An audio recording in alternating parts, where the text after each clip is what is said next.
ప్రపంచంలో ఉన్న నా తోటి సహోదరులకు మరియు అందరికీ కూడా శుభ అభివందనాలు తెలియజేస్తూ దేవుడు నాకు ఇచ్చిన గొప్ప ధన్యతను బట్టి మరొకసారి మీకు జ్ఞాపకం చేస్తూ సర్వ మానవాళికి అతి ఆదర్శమైన మనస్సు ఏదైతే ఉందో దాని విషయంలో మానవుడికి అతి ప్రాముఖ్యమైన విషయాలు తెలిసి ఉండాలి. అయితే ఈ విషయాలు ఎవరు కూడా తనకు తానుగా తెలుసుకోవడం అనేది చాలా కష్టమైన పరిస్థితి. అయితే అతి ప్రాముఖ్యంగా నా జీవితం ఏమై ఉందంటే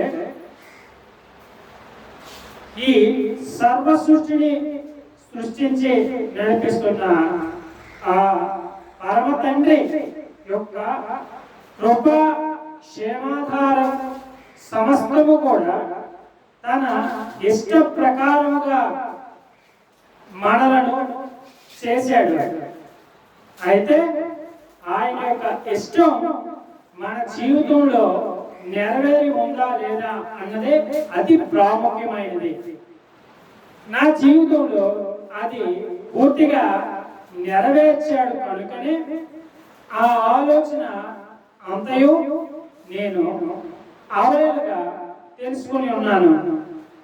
అయితే మీకు మీ స్థితిగతులు అన్నీ కూడా ఏ సమయంలో ఎప్పుడు ఏ విధంగా వాటిని నడిపించుకోవాలో, నడవాలో, జీవించాలో, తెలియచేయాలో ఈ విషయాలన్నీ కూడా ఒక క్రమంగా మీకు తెలియచేయాలని మీరు ఆ పద్ధతిగా మీ జీవితాన్ని మీరు కాపాడుకోవాలని, మీ ప్రాణాన్ని మీరు కాపాడుకోవాలని, అలాగే పిల్లల నుంచి వృద్ధాప్యంలో ఉన్నంత వరకు ఉన్న వారంతవరకు కూడా మీ జీవితాన్ని సరిచేసుకోవాలని, బాగుండాలని నా ఉద్దేశం. దేవుడు ఉన్నాడు. అనంత సృష్టిలో ఆయన ఆత్మ స్వరూపి అయి ఉన్నాడు. ఆ స్వరూపంలో ఉన్న దేవుడు మన ఆత్మతో సమస్తాన్ని చూడగలడు. కానీ మనం చూడలేని పరిస్థితి. మనం జీవించడానికి అవసరమైన ప్రతిదీ కూడా ఈ లోకంలో శరీర సంబంధంగా అన్ని మనకు ఉన్నాయి. కానీ వాటిని మన సొంతంగా మనం తీసుకోవడానికి, వాడడానికి, లేదా దేనికైనా సరే దాని గురించి తెలుసుకోవాలి. మరియు దాని గురించి ఆ మూల్యం చెల్లించి అది మనం వాడుకునే పరిస్థితి మనకి ఏర్పడింది. ఏదేమైనా మానవ జీవితం అంటే మానవునికి మనస్సాక్షి అనేది కావాలి. మనస్తత్వం, మానవుడు అనే మనస్తత్వాన్ని మనం కలిగి ఉండాలి. మానవం అన్న మార్గం, సత్యం, జీవం, మానం. ఈ నాలుగు కూడా మనిషికి ఆదర్శం. ఆదర్శవంతమైన జీవితాన్ని ఒక మనిషికి కావాలి అంటే ఈ నాలుగు అవసరం. ఈ భూమి మీద నువ్వు ఏ మతానికి చెందినవాడువైనా, ఏ కులానికి చెందినవాడువైనా, ఏ వర్గానికి చెందినవాడువైనా, ఎంత చదువుకున్నా, ఎటువంటి నాయకుడివైనా, ఏ విధంగా నువ్వు ఎటువంటి ఉద్యోగంలో మంచి బాధ్యత కలిగిన వ్యక్తివైనా సరే నీకేం కావాలి? మనస్సాక్షి కావాలి. ఆ మనస్సాక్షికి ఏం కావాలి? మార్గము, సత్యము, జీవము, మానవం కావాలి. మానవుడుగా నువ్వు బ్రతకాలి. అది మానవ తత్వం. మానవం కలిగి జీవించడమే మానవ తత్వం. ఈ అర్థాలన్నీ కూడా మనకు తెలియాలంటే సరిగ్గా చెప్పేవాళ్ళు ఉండాలి. ఒక పాస్టర్ అంటే ఒక స్కూల్లో ఒక క్లాస్ లీడర్ లాంటి వాడు పాస్టర్ అంటే. అలాగే సువార్థికులందరూ కూడా అంతే.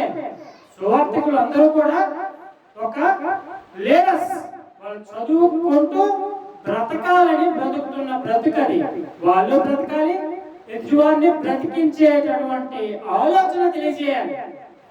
అది ఒక పాస్టర్ లక్ష్యం, ఒక పాస్టర్ యొక్క లక్ష్యం. అలా ఉండాలి. అలా అందరూ ఉండగలరా అంటే అందరూ ఉండలేరు. తెలిసినవాడు మాత్రమే, ఆ చదువు కలిగిన వాడు, ఆ చదువు నేర్చుకున్నవాడు, ఆ జ్ఞాపకం ఉన్నవాడు, ఆ జ్ఞాపక సంబంధమైన ఆ వివేకం కలిగిన వాడు మాత్రమే పాస్టర్ అవుతాడు. పాస్టర్ అంటే ఏంటి?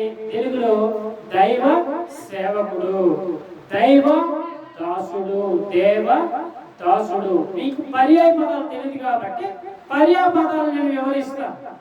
కొన్ని సందర్భాల్లో ఏ విషయాలు ఏవి ఎలా ఉంటాయని ఒకేసారి చెప్పడం కుదరదు కాబట్టి 1 by 1 చెప్పుకుందాం, మాట్లాడుకుందాం.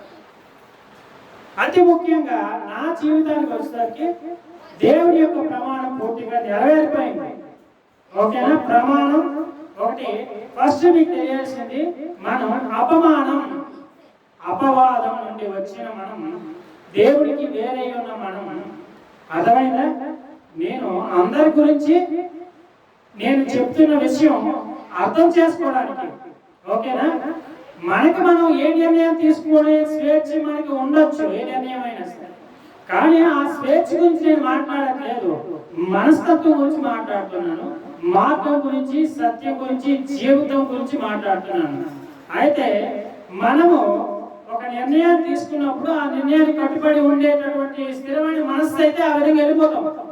కానీ మన జీవితానికి ఆదర్శమైనటువంటి మార్గం ఏదో మనం తెలుసుకోవాలి. ఫస్ట్ మనకి చిన్నప్పటి నుంచి అన్ని తెలుసుకునే ఆలోచన, వివేచన మనకు ఉండదు. మనం ఏ చదువు చదువుకుంటే ఆ చదువులను మాత్రమే నేర్చుకునే వారికి ఎదగలుగుతాం, అంతే. మన మనస్తత్వానికి అన్ని అర్థం కావు, అన్ని తెలియదు. అన్నిటికంటే ముఖ్యం భాష తెలియాలి. భాష తెలియకపోతే అర్థం కాదు. నీకు ఫస్ట్ ఆఫ్ ఆల్ భాష తెలియాలి అంటే నువ్వు భాష గురించి బాగా నేర్చుకోవాలి, చదువుకోవాలి. ఈ విషయం నీకు తెలిసిందే. దేవుడు ఏ ప్రమాణం అయితే మానవుడికి ఆదర్శప్రాయమైనటువంటిది తెలియజేస్తాడో అది మానవుడు ఖచ్చితంగా తెలుసుకోవాల్సిందే, తెలుసుకోవాలి కూడా. అది తెలియకపోతే మానవుడు వ్యతిరేకంగానే చనిపోతాడు, తన జీవితాన్ని అలా వ్యర్థంగానే ముగించుకున్నవాడు అవుతాడు. మనకు తెలుసు అంటే తెలియదు కదా, అంత ఏది తెలుసు అదే తెలిసి మరణిస్తాడు. అంతేగాని తెలిసినట్టు అంటారా? కాదు కదా. అలాగే మన మనస్సాక్షిని కాపాడుకోవాలి అంటే మనకి ఆ దేవుడు ఇచ్చిన ఈ మనసు యొక్క సాక్ష్యం గురించి ఏది ప్రాముఖ్యమో, ఏది నిజమో, ఏది సత్యమో, ఏది శాశ్వతం అనే విషయాలు మనకు అర్థం కావాలి. అర్థమైందా? ఈ లోకంలో ఏ మతాన్ని నువ్వు అనుసరించినా సరే నీకు ఏం తెలియాలి?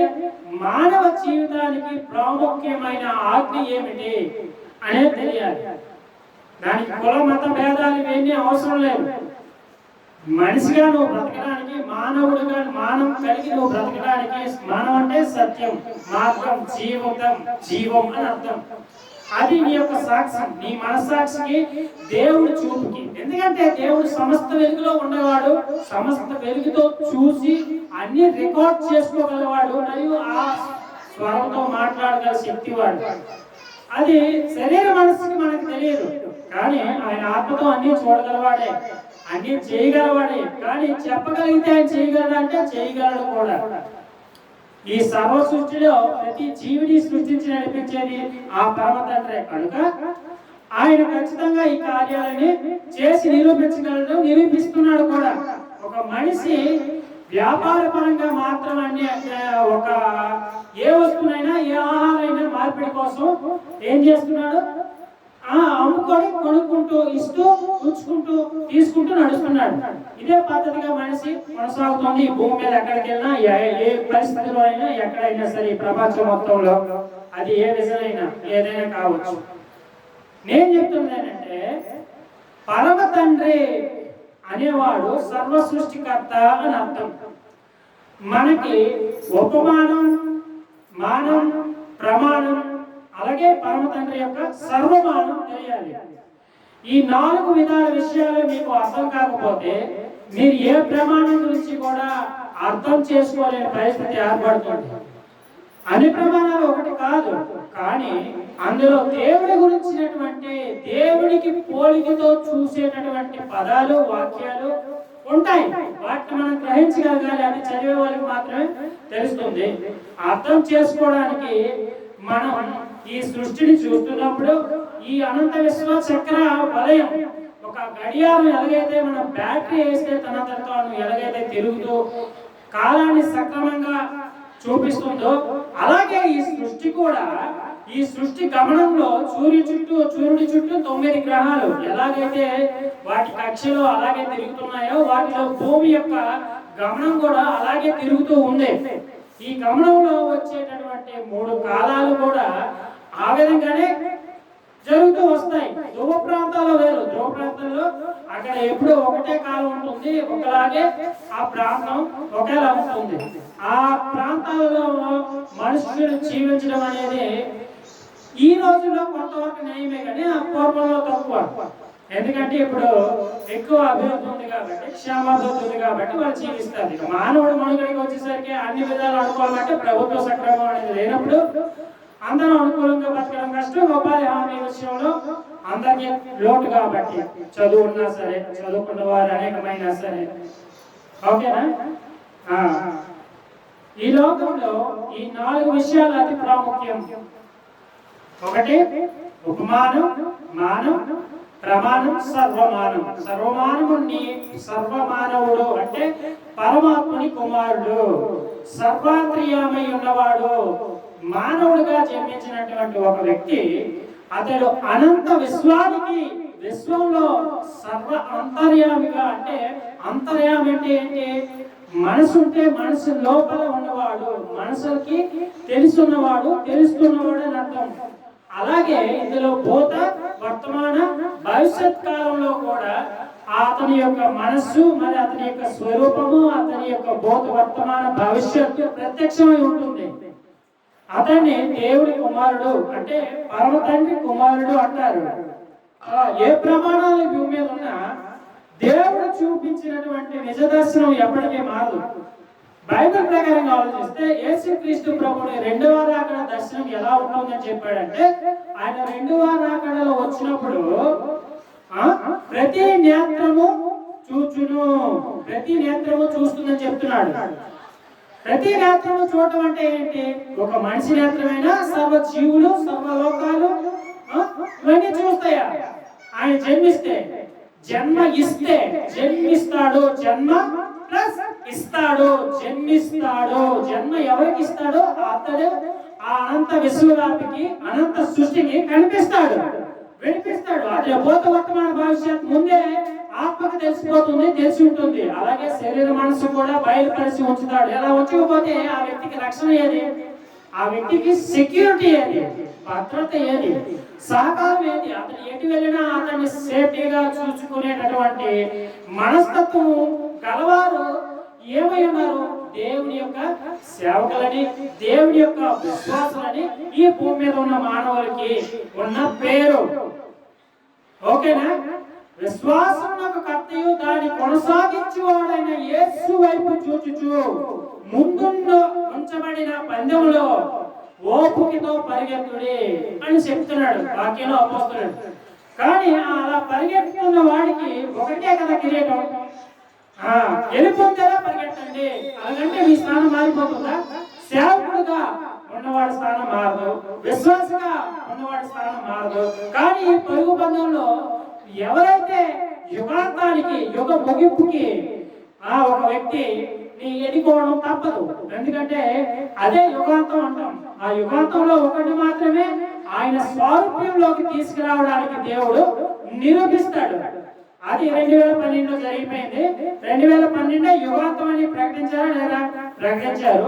పరమాత్ముడిగా, ఆయన సాక్షాత్కారుడుగా ఈ సృష్టిలో ఒక మానవుడు ఎన్నుకుంటారు. పరమ తండ్రి కుమారుడిగా, మిగతా వాళ్ళందరూ సేవకులుగా, విశ్వాసులుగా, అన్యులుగా, అర్థమైందా? అపవాదులుగా కూడా ఉన్నవారు ఉంటారు. ఈ భూమి కాబట్టి భూమి మీద ఆది నుండి చేసిన ఏ మానవుడిని చంపేయాలని దేవుడు అనుకోడు. ఎందుకంటే వాళ్ళు ఆత్మీయంగా చనిపోయారు, కానీ శరీరపరంగా బ్రతికే ఉన్నారు. శరీర సంబంధమైన ఆహారం సంపాదించుకున్న ప్రతి జీవి ఎలాగైతే బ్రతుకుతుందో ప్రతి మానవుడు కూడా అలాగే బ్రతుకుంటాడు, అలాగే పెళ్లిళ్ళు చేసుకుంటాడు, పిల్లలు అంటాడు.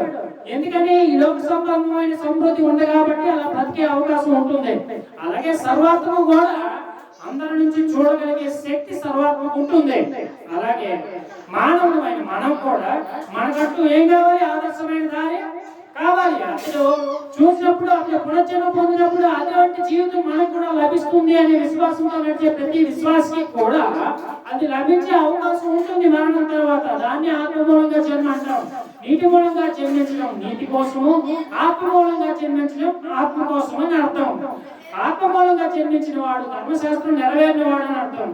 నీటి మూలంగా జన్మించిన వాడు ధర్మశాస్త్రం ఉన్నాడు అని అర్థం. ఆత్మమూలంగా జన్మించిన వాడు అభిషక్తుడై ఉన్నాడు అని అర్థం. అభిషక్తుడైన పరమాత్మని అనుగ్రహం పొందాడు, ధర్మశాస్త్రం నెరవేర్చబడి ఉన్నాడు అని అర్థం. సజీవ యాగంగా పూర్తిగా నెరవేరడం అనేది శిలువ మరణం తర్వాత యేసుక్రీస్తు పునర్జీవం అంటే పునరుద్ధానం గురించి తెలియజేశాడు.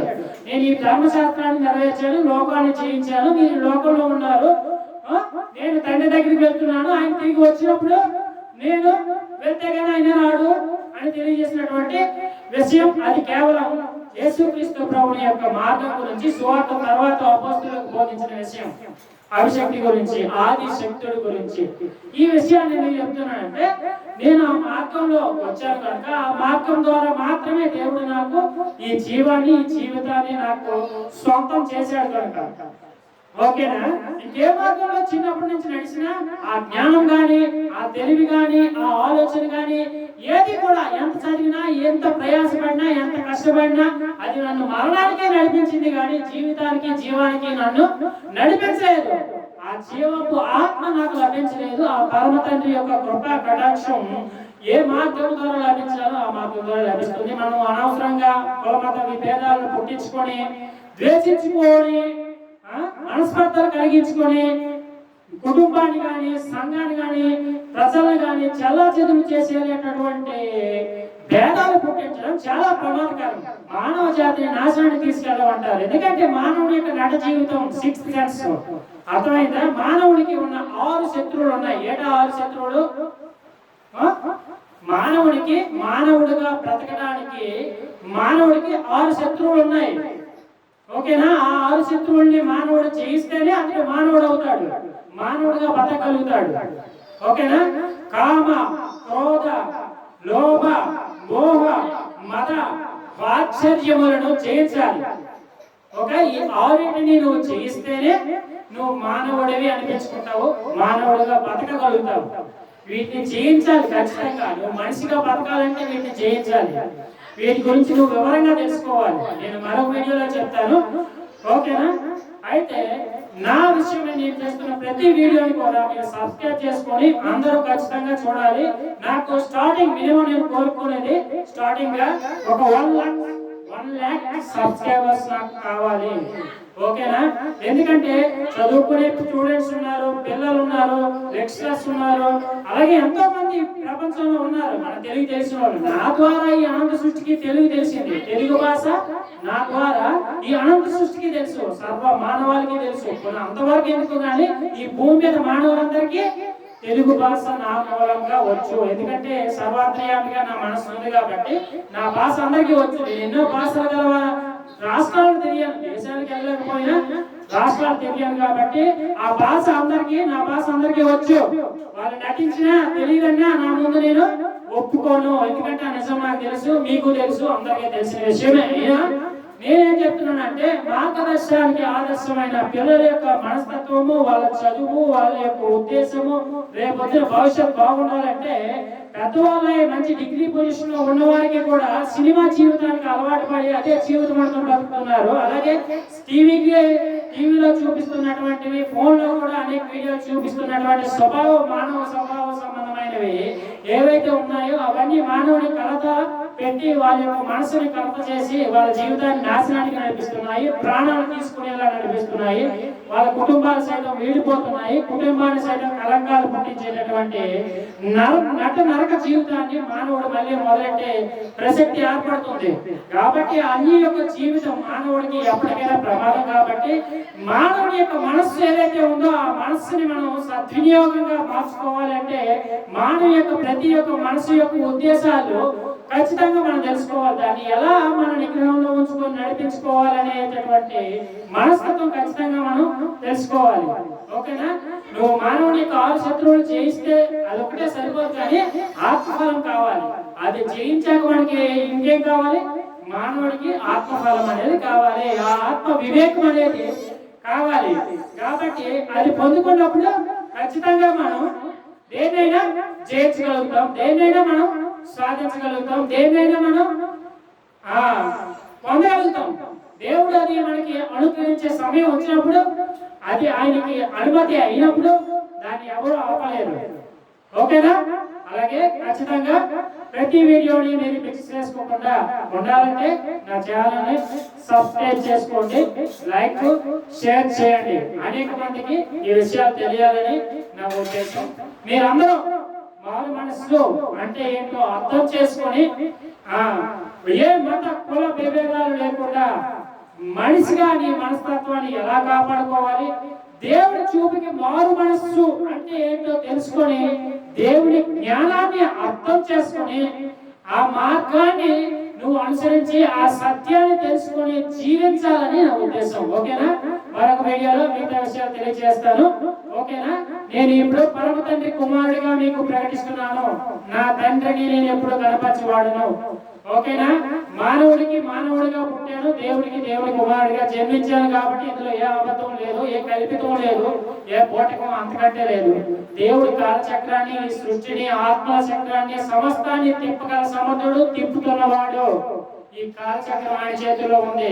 ఈ లోకంలో అభివృద్ధి అనే పేరుతో సృష్టిస్తున్న ఎన్ని వస్తువులైనా కావచ్చు, అవన్నీ వెలుగు ద్వారా సృష్టించబడినవే. కరెంట్ ద్వారానే, కరెంట్ అన్న వెలుగైనా ఒకటే, ఆత్మ ఒకటేనా అంటే ఆత్మ కరెంటుతో ఉంటుంది, కరెంట్ లో ఏకీభవిస్తుంది. రెస్పాన్స్ సెన్స్ ఎలా పనిచేస్తుంది? మన చేతిలో ఉండే కరెంటే కదా, మన చేతిలో ఉండేది కూడా అదే. ఒక కోడి పిల్లలు లేకపోతే కోళ్ళు పెంచే స్థలంలో ఎప్పుడైనా వెళ్ళారా? వాటిని ఎలక్ట్రానిక్స్ తో వాటిని ఏం చేస్తారు? ఆ గుడ్లు పొదిగేలా చేస్తారు, దాన్ని టెంపరేచర్ అంటారు. అలాగే మన శరీరానికి కూడా అవసరమైన టెంపరేచర్ కొలమానం ఎంత ఉండాలో అంత ఉంటేనే, లేకపోతే మనకి అది పెరిగినా ప్రమాదమే, అది తగ్గిపోయినా ప్రమాదమే. తగ్గిపోయినా పెరిగినా బ్లడ్ లో కొన్ని మార్పులు అనేది వస్తాయి.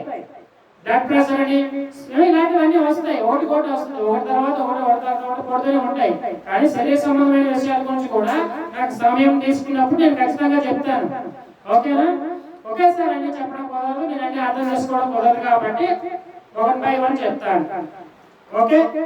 ఎప్పటికీ వీడియో ముగిస్తూ మిగతా వీడియో మీకు తర్వాత చెప్తాను.